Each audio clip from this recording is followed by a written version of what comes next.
तेनालीराम राजा कृष्णदेव राय के निकट होने के कारण बहुत से लोग उनसे जलते थे।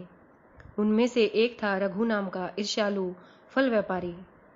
उसने एक बार तेनालीराम को षड्यंत्र में फंसाने की युक्ति बनाई। उसने तेनालीराम को फल खरीदने के लिए बुलाया। जब तेनालीराम ने उनका दाम पूछा तो रघु मुस्कुराते हुए बोला, आपके लिए तो इनका दाम कुछ नहीं है। यह बात सुनकर तेनालीराम ने कुछ फल खाए और बाकी थैले में भरकर आगे बढ़ने लगे। तभी रघु ने उन्हें रोका और कहा कि मेरे फल के दाम तो देते जाओ। तेनालीराम रघु के इस सवाल से हैरान हुए। वह बोले कि अभी तो तुमने कहा कि फल के दाम कुछ नहीं है, तो अब क्यों अपनी बात से पलट रहे हो? तब रघु बोला कि मेरे फल मुफ्त नहीं हैं। मैंने साफ साफ बताया था कि मेरे फलों का दाम कुछ नहीं है। अब सीधी तरह मुझे कुछ नहीं दे दो, वरना मैं राजा कृष्णदेव राय के पास फरियाद लेकर जाऊंगा और तुम्हें कठोर दंड दिलवाऊंगा। तेनालीराम सिर खुजाने लगे और यह सोचते सोचते वहां से अपने घर चले गए। उनके मन में एक ही सवाल चल रहा था कि इस पागल फल वाले के अजीब षड्यंत्र का तोड़ कैसे खोजूं, इसे कुछ नहीं कहां से ला कर दूं। अगले ही दिन फल वाला राजा कृष्णदेव राय के दरबार में आ गया और फरियाद करने लगा। वह बोला कि तेनाली ने मेरे फलों का दाम कुछ नहीं मुझे नहीं दिया है। राजा कृष्णदेव राय ने तुरंत तेनालीराम को हाजिर किया और उससे सफाई मांगी। तेनाली पहले से तैयार थे। उन्होंने एक रत्न जड़ित संदूक लाकर रघु फल वाले के सामने रख दिया और कहा, ये लो तुम्हारे फलों का दाम। उसे देखते ही रघु की आंखें चौंधिया गई। उसने अनुमान लगाया कि इस संदूक में बहुमूल्य हीरे जवाहरात होंगे।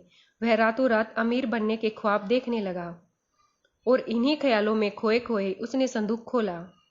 संदूक खोलते ही मानो उसका ख्वाब टूट गया। वह जोर से चीखा, ये क्या, इसमें तो कुछ नहीं है। अब तेनालीराम बोले, बिल्कुल सही, अब तुम इसमें से अपना कुछ नहीं निकाल लो और यहाँ से चलते बनो। वहां मौजूद महाराज और सभी दरबारी ठहाका लगाकर हंसने लगे और रघु को अपना समूह लेकर वापस जाना पड़ा।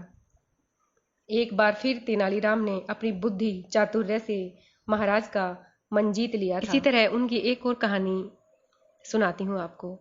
महाराज कृष्णदेव राय को तेनालीराम से बेढंगे सवाल पूछने में बड़ा ही आनंद आता था। वे हमेशा ऐसे सवाल पूछते जिनका जवाब देना हर किसी को नामुमकिन सा लगता था।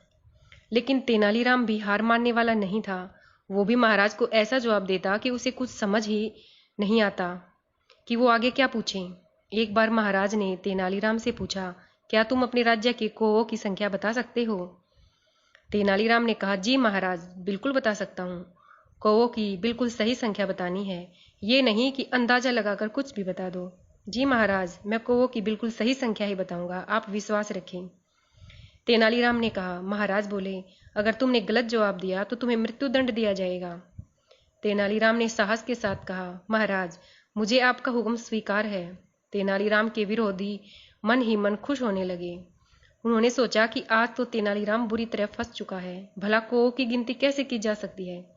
तभी महाराज ने तेनालीराम से अपने सवाल का उत्तर मांगा। तेनालीराम बोला, महाराज, हमारे राज्य में 1,20,550 कौवे हैं। महाराज ने आश्चर्यचकित होकर पूछा, क्या हमारे राज्य में इतने कौवे हैं? हाँ महाराज, अगर आपको यकीन नहीं तो आप गिनवा के देख सकते हैं।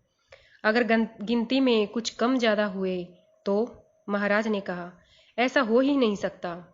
अगर ऐसा हुआ भी तो अवश्य ही हमारे राज्य के कुछ कौवे अपने रिश्तेदारों से मिलने दूसरे राज्य में गए होंगे, या फिर दूसरे राज्य के कुछ कौवे हमारे राज्य में अपने रिश्तेदारों से मिलने आए होंगे।